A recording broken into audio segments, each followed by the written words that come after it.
Is the Republican Party protecting liberty or policing identity to feel comfortable? This is hashtag Go Right with Peter Boykin. I'm your host, and this is my commentary. You can check out more on this article on GoRightNews.com.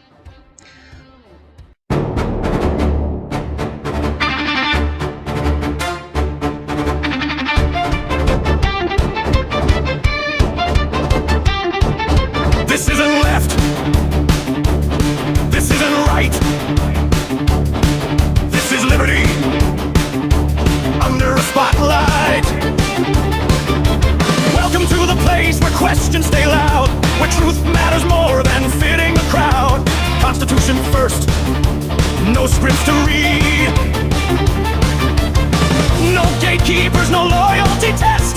No borrowed outrage, no hollow stress. Real conversations, clear and direct. If power hates it, we inspect. Go right, stand up, don't hide. Think free, speak straight, draw your own line. Go right, step into the light. Welcome to Go Right with Peter Boykin. Truth over tribes, freedom over fear. You're in the right place, welcome in. Truth over tribes, freedom over fear. You're in the right place. Welcome in.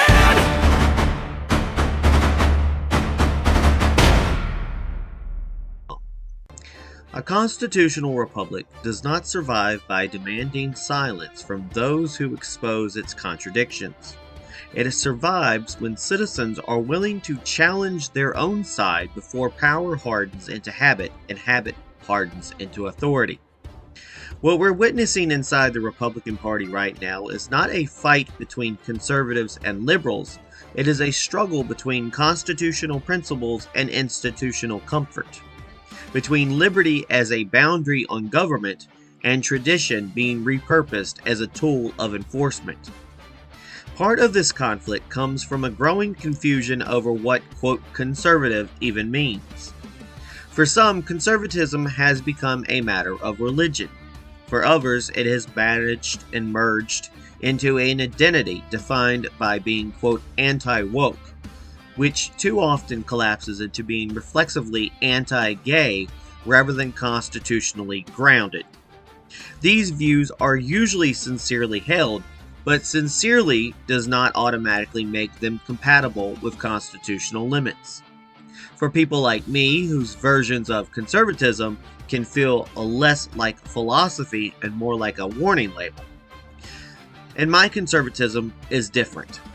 To me, conservatism means conserving our system of government, conserving our way of life through the framework of the Constitution, conserving limits on power so that no political majority, cultural trend, or moral panic can turn rights into privileges.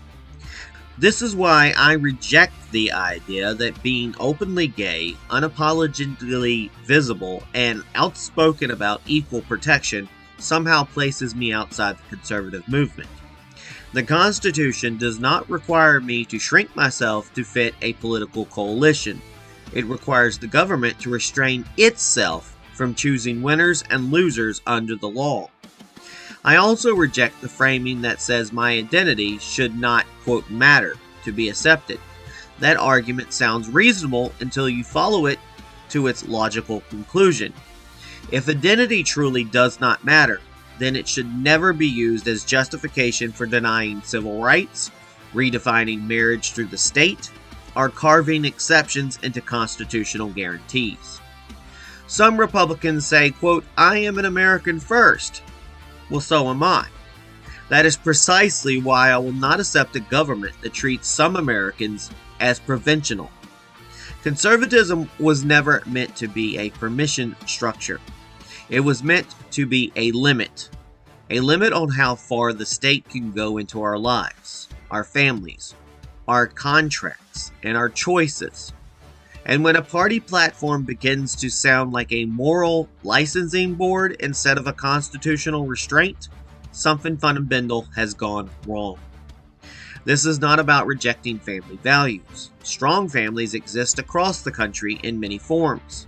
They raise children. They pay taxes. They build communities. They serve this nation, and they contribute to its stability. The state does not strengthen families by narrowing their definition. It strengthens families by getting out of the way and allowing civil society to function freely.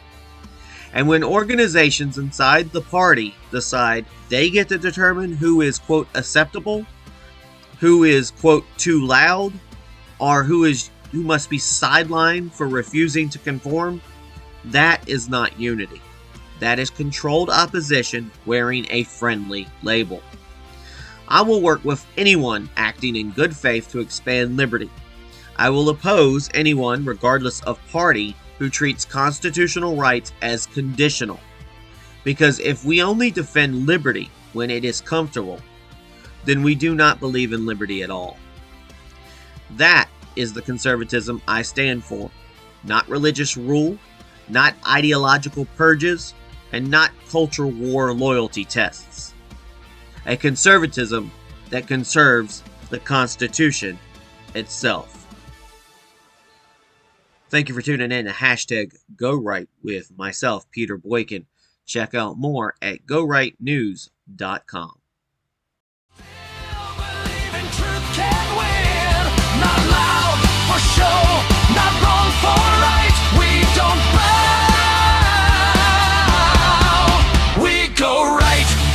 This isn't left. This isn't right. This is a line between power and the people, between comfort and courage, between forgetting and remembering who we are. We're still standing, hearts unchained, still here when trends have changed.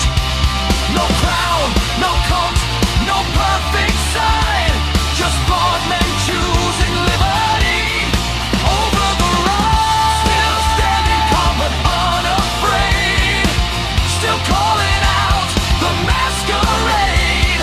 Not rage, not hate, not blind insight. We stand firm. We go right.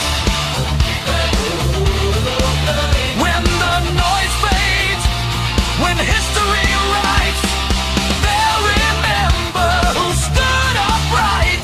Not for applause, not for the fight, but for freedom and the right to be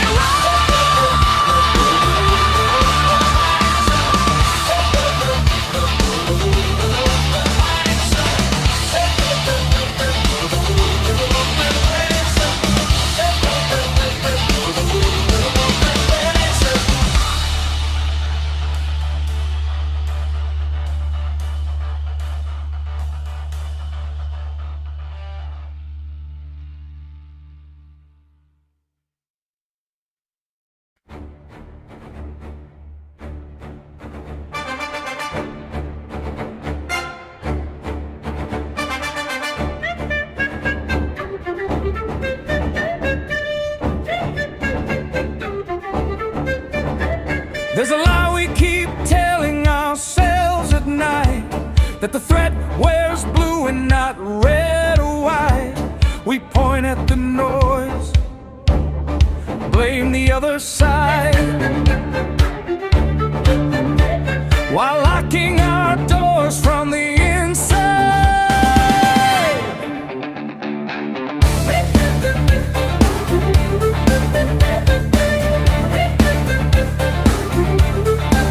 They say unity means fall in line, say loyalty's proven by staying quiet, but a party that fears its own reflection is already fighting self-destruction. This isn't about left or right, it's about who decides who belongs. When the guards at the gate start drawing lines, you don't build a future, you build a wall.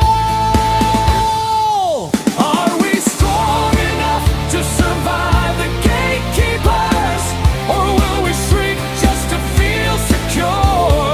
You don't save a movement by cutting voices, you don't defend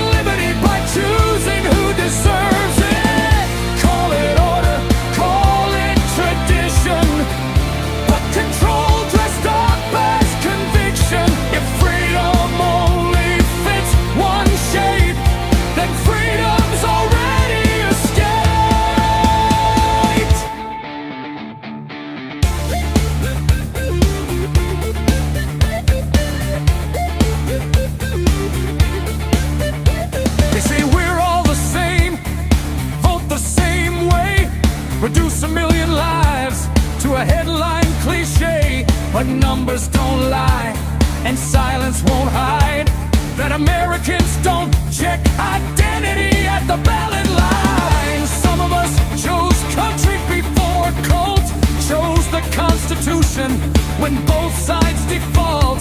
Not mascots, not props, not trophies to hold, just citizens tired of being told that representation means permission, that you speak only when approved.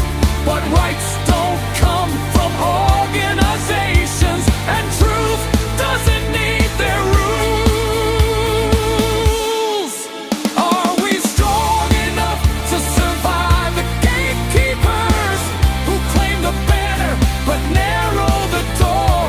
You don't grow a party by purging believers. You don't win elections by ignoring millions more. They call it purity, call it defense, but exclusion always breaks what it claims to protect. If liberty's real, it must apply, even when it's inconvenient to the tribe.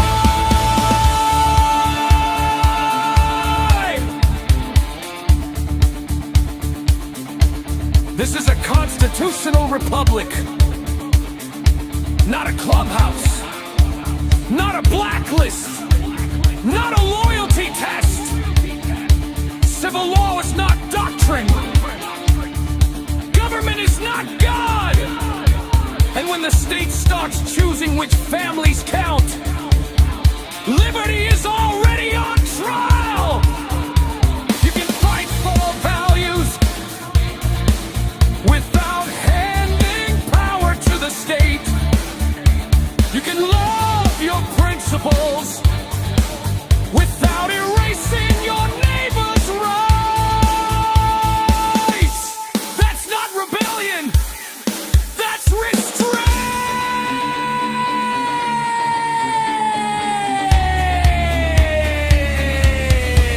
Are we strong enough to survive the gatekeepers, or addicted to comfort and control? If rights depend on who's in favor, then none of them are truly alone. You don't defend the Constitution halfway.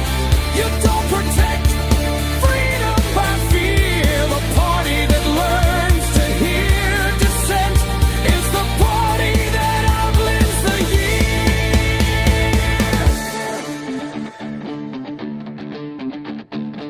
year. History doesn't remember who enforced the line. It remembers who refused to cross it. And when silence was easier than truth, some of us chose to speak and stayed standing.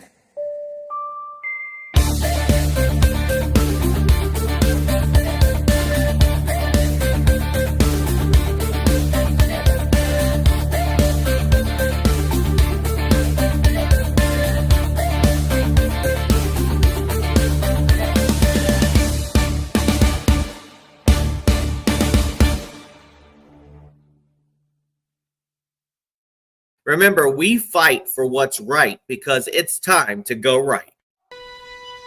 Is the Republican Party strong enough to survive its own gatekeepers? Welcome to hashtag Go Right with Peter Boykin!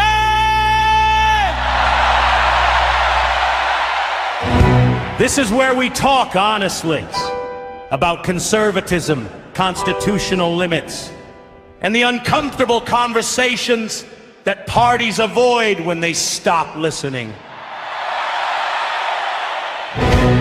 A party can survive opposition. A party can survive criticism. A party can even survive losing elections. What it struggles to survive is truth spoken from inside.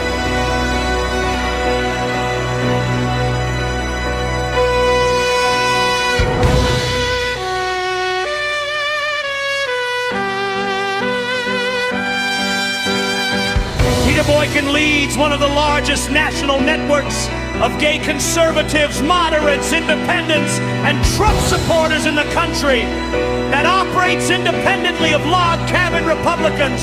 That distinction matters! Not because of rivalry, but because collaboration should not require permission.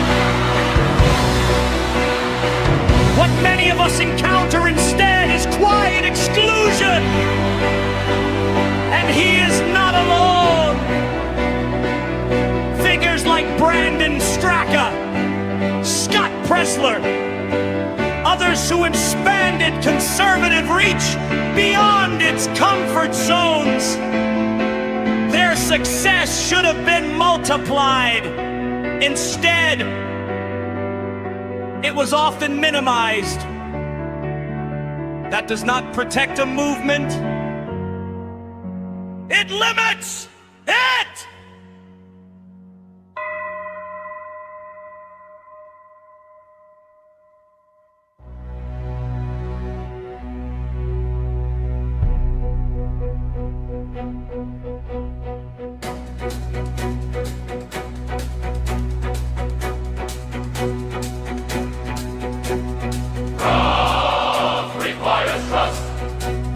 Trust requires openness. Openness requires courage. One of the longest running myths in politics is that LGBTQ voters are a single democratic bloc. They are not. Roughly half identify as Democrats. About a third are independent or unaffiliated, and around 15% identify as Republican. That 15% represents millions of Americans. Many voted not as symbols, but as citizens prioritizing economic stability, national security, and constitutional restraint!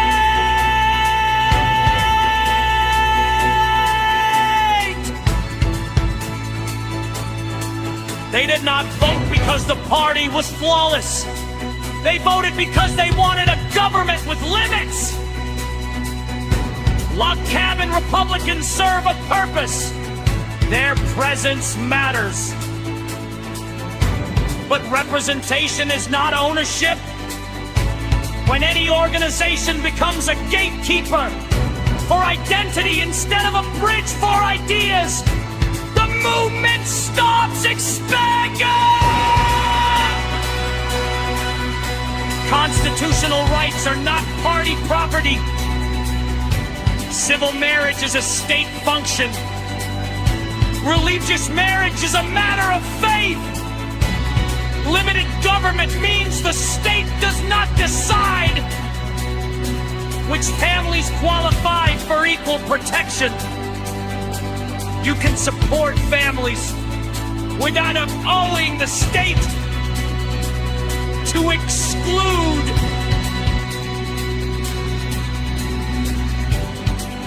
Unity does not require silence.